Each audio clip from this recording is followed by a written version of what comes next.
అమెరికాలో చిందరవందరగున్న మీ ఇంటికి handyman cleaning plumbing services కోసం కాంటాక్ట్ ఇన్స్టా సర్వీస్. యుఎస్ లో ఎక్కడైనా ఎప్పుడైనా. For instant booking visit instaservice.com.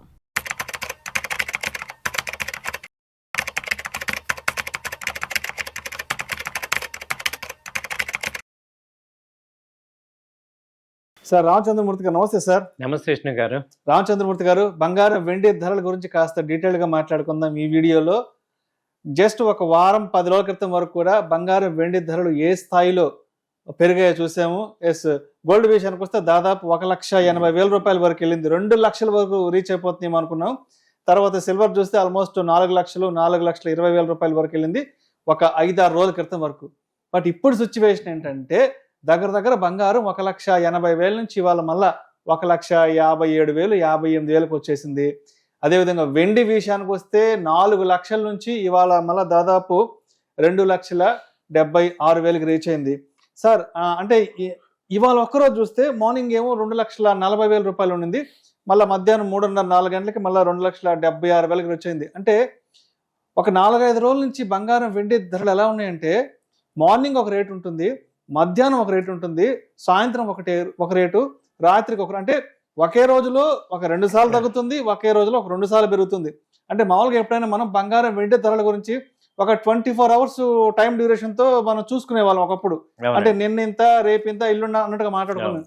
But ఇప్పుడు చూస్తే ఒకే రోజులో ఒక 3-4 సార్లు, అంటే ఒక 2 సార్లు పెరగడం, ఒక 2 సార్లు పడడం, అది కూడా ఒక 20,000-30,000 డిఫరెన్స్ తగ్గడం పెరగడం ఉంది కదా. ఎందుకంటారు ఇంత వాలిటాలిటీ ఉంది బంగారం వెండి ధరల్లో? చాలా మంచి క్వశ్చన్ అడిగారు సార్. యాక్చువల్గా ఏంటంటే బంగారం వెండి ధరలో చూసుకుంటే ఇప్పుడు అన్బేరబుల్ స్టేజ్కి వెళ్ళిపోయినాయి. లాస్ట్ 3 మంత్స్ నుంచి కూడా ఏంటంటే అంత వరల్డ్ మార్కెట్లో అంతా కూడా యుద్ధాలు ఈ గోల్లో ఉండటం వల్ల ఏమైంది, యాక్చువల్గా ఇంటర్నేషనల్గా $2,500 ఉండాల్సిన ఔన్స్ గోల్డ్ ఇవాళ 5,500కి వెళ్ళిపోయింది. మొన్న శుక్రవారం పీక్ హైకి వెళ్ళిపోయింది, ఆల్మోస్ట్ ఆల్ టైమ్ హై. అక్కడి నుంచి ఏమైందంటే ఎప్పుడైతే ఈ వడ్డీ రేట్లు తగ్గించలేదో అక్కడ యుఎస్ మార్కెట్లో వడ్డీ రేట్లు తగ్గించలేదు. డొనాల్డ్ ట్రంప్ ఏమో పోవెల్ అని ఆయన ఫెడరల్ చైర్మన్ మీద యాంగ్రీ అయిపోయి ఈయన మార్చేద్దాం అన్నాడు. సో ఆ ఒక్క న్యూస్ ఏమైందంటే డాలర్ ఈయన మార్చేస్తాడు, రేపు మేక్ ఇటు ఆయన రిజైన్ చేయాలి, ఆయన మార్చేద్దాము అనే పాయింట్ తీసుకొచ్చాడు ఆలయం. దానివల్ల ఏమవుతుందంటే డాలర్ ఇప్పుడు స్ట్రాంగ్ అయిపోయింది. ఎప్పుడైతే డాలర్ స్ట్రాంగ్ అయిపోయిందో గోల్డ్ డౌన్ అయిపోయింది. మొన్నటిదాకా గోల్డ్ పెరగడానికి మేజర్ రీజన్ ఈ డాలర్ వీక్ అవటం అనేది చెప్తున్నారు. సో ఒక్కసారి ఏమైందంటే డాలర్ స్ట్రాంగ్ అయ్యే న్యూస్ తీసుకోవటం, అప్పటిదాకా హైలో ఉన్నది అందరు ప్రాఫిట్ బుకింగ్కి వచ్చేసారు అనమాట. $5,500 నుంచి ఇంటర్నేషనల్ 4,500కి వచ్చాయి, $1,000 తగ్గింది. సో సేమ్ టు సేమ్ మన ఇండియన్ మార్కెట్లో కూడా 1,82,000 దగ్గర దాకా పీక్ వెళ్ళింది. అదే రోజు ఒక్క రోజులోనే 1,60,000కి వచ్చేసింది. నిన్న చూసుకుంటే 1,31,000 దగ్గరకు వచ్చింది. సో ఇప్పుడు కొంచెం మూవ్మెంట్ వచ్చి వాళ్ళు 1,50,000 మీరు అన్నట్టు ఇప్పుడు ఇంటర్నేషనల్ ఏంటి 300 పాయింట్లు డాలర్లు పెరిగాయి. సో అసలు మనకి అంతకు ముందు $50 పెరగటమే చాలా ఎక్కువ. అంటే మనం 1,000 రూపాయలు 2,000 పాయింట్లు పెరగటమే చాలా ఎక్కువ గోల్డ్ సిల్వర్లో ఏది పర్ డే. అలాంటిది వాళ్ళ మీరు అన్నట్టు గంటకి 10,000 ప్లస్ ఆర్ మైనస్ అవుతుంది. సో ఇంత ఫ్లక్చుయేషన్స్ రీజన్ ఏంటంటే గోల్డ్ రేటు ఒకసారి రేంజ్ దాటటం. అంతకుముందు 70,000 80,000 అలా ఉండే గోల్డ్ రేంజ్ ఇప్పుడు కూడా 1,30,000 1,50,000 మధ్యకి వచ్చేసింది. అంటే డబుల్ అయిపోయింది. కాబట్టి ఇక రేంజ్ వాలటిలిటీ అనేది గోల్డ్ ఇప్పుడు మనం ఏమనుకోవాలంటే డైలీ 10,000 ప్లస్ ఆర్ మైనస్ అనే పరిస్థితి అయిపోయింది. సో అలాగే సిల్వర్ పాయింట్ తీసుకుంటే ఇది ఇంకా ఘోరంగా అయిపోయింది. అది అసలు ఇంకా ఘోరం. ఇంకా సో 4,30,000 నుంచి ఒక్క రోజు $1,00,000 పడిపోయింది. 2 రోజులు $1,00,000 పడిపోయి 2,30,000కి వచ్చింది. అసలు అన్బేరబుల్. అండ్ అసలు ఎవరు కూడా అంత పాలు తట్టుకునే వాళ్ళు కాదు. ఎంసీఎక్స్ ఫ్యూచర్ ఆప్షన్స్ చేసేవాళ్ళు అసలు కొలాప్స్ అయ్యే పరిస్థితి అనమాట. మళ్ళీ అక్కడ నుంచి కొంచెం ర్యాలీ కూడా స్టార్ట్ అయ్యి 30,000-40,000 పెరగడం తగ్గడం జరుగుతుంది. ఇవాళ ఒక్కరోజే 2,40,000 నుంచి మళ్ళీ దాదాపు 2,76,000 వచ్చేసింది. 36,000 ఒక రోజులోనే మార్పులు జరుగుతున్నాయి. సో హై వాలటిలిటీ ఉంది దీనిలో గోల్డ్ సిల్వర్ లో. కాబట్టి ఏంటంటే అసలు ఇది ఇక 2 లక్షలకు వస్తుందా ఇప్పుడు ఎవరు కూడా, ఇప్పుడు ఇటు డౌన్ సైడ్ 2 లక్షలు వస్తుందా చెప్పలేము, అటు హై సైడ్ 4 lakhs వస్తుందా, ఏం జరుగుతుంది అసలు ఎవరు ఎక్స్పెక్ట్ చేయలేని పరిస్థితి అయిపోయింది. దానికి తోడు ఏంటంటే ఇప్పటిదాకా ఈక్విటీ మార్కెట్లు పెరగలేదు కాబట్టి అందులో అమ్మేసేసి గోల్డ్ సిల్వర్ కొన్నారు. ఇప్పుడు ఇవాళ జరిగిన పరిణామానికి ఏంటంటే ఇంకా మళ్ళీ గోల్డ్ సిల్వర్ ఆల్రెడీ కొనాలంటే కొంచెం ఇబ్బంది అవుతుంది. ఇప్పుడు ఈక్విటీ స్టాక్స్ మళ్ళీ పెరుగుతుంటే సో గోల్డ్ సిల్వర్ ఒక రేంజ్లో ఉండే కదలాడే అవకాశాలు అయితే కనపడుతున్నాయి ఇప్పుడు.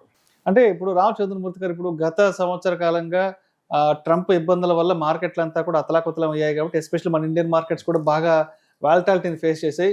మొత్తానికి ట్రంప్ కూడా కాస్త దిగొచ్చాడు, కొంత శాంతించాడు.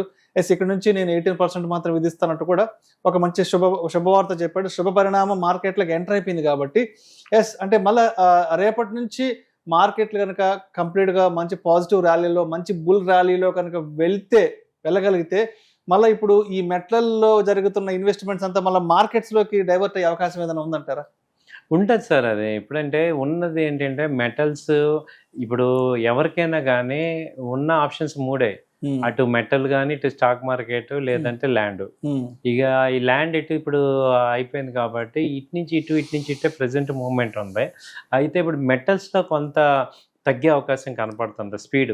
సో అంటే ఓవరాల్గా గ్రోత్ ఉంది. ఇప్పుడు సిల్వర్ మనం చెప్పేదంతా కరెక్ట్. ఏంటి సోలార్ ప్యానల్స్లో వాడుతున్నాము, తర్వాత లిథియం బ్యాటరీస్లో వాడుతున్నాము, తర్వాత కార్ ఎలక్ట్రికల్ వెహికల్స్ ఇవన్నీ కరెక్టే. కానీ 2 నెలలు అంత డిమాండ్ అయితే ఎక్కడి నుంచి వస్తుంది? అంటే 1,50,000 ఉంది నవంబర్లో, ఇవాళ వచ్చేపాటు 4 లక్షలు అంటే ఎన్ని వేల కార్లు తయారవ్వాలి?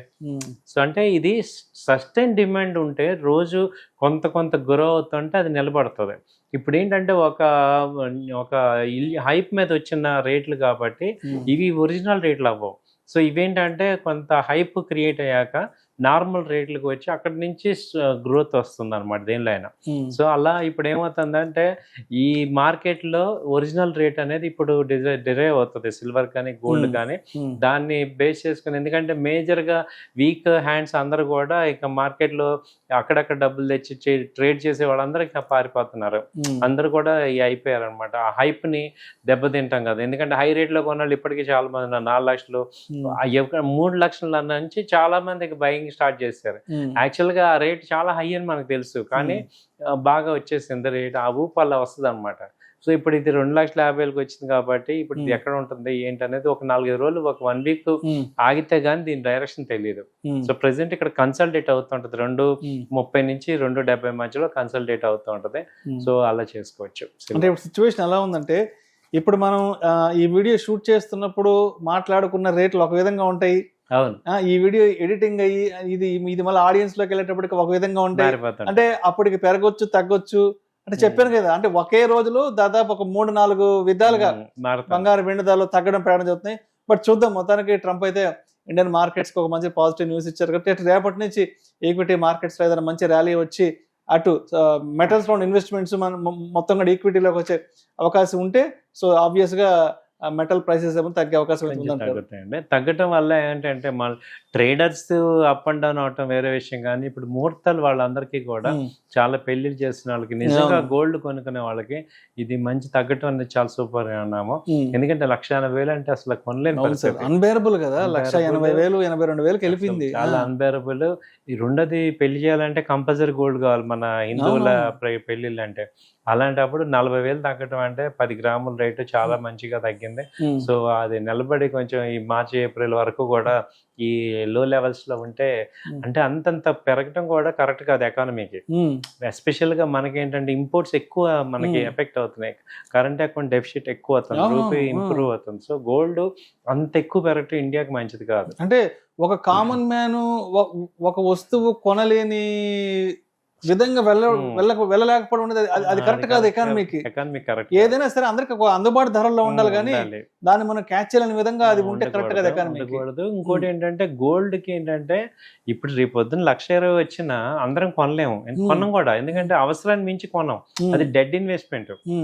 ఓన్లీ ట్రేడింగ్ ప్రోడక్ట్ అయితే వేరు, కానీ గోల్డ్ జనరల్ గా డెడ్ ఇన్వెస్ట్మెంట్. అంటే మనం ఐటమ్ కింద కొంటాము, అది ఒక ఎంజాయ్మెంట్ కి ఒక సేఫ్టీగా కొంటాము, దాన్ని అక్కడతో వదిలేస్తున్నాం. కానీ ఈ మధ్య కాలంలో గోల్డ్ బీస్ కొందామని, లేకపోతే గోల్డ్ ETF లో కొందాం, గోల్డ్ డిజిటల్ గా కొందాం, ట్రేడింగ్ ప్రోడక్ట్ గా వాడదాం అని ఈ మధ్య వచ్చింది, జస్ట్ ఒక 1 year నుంచి.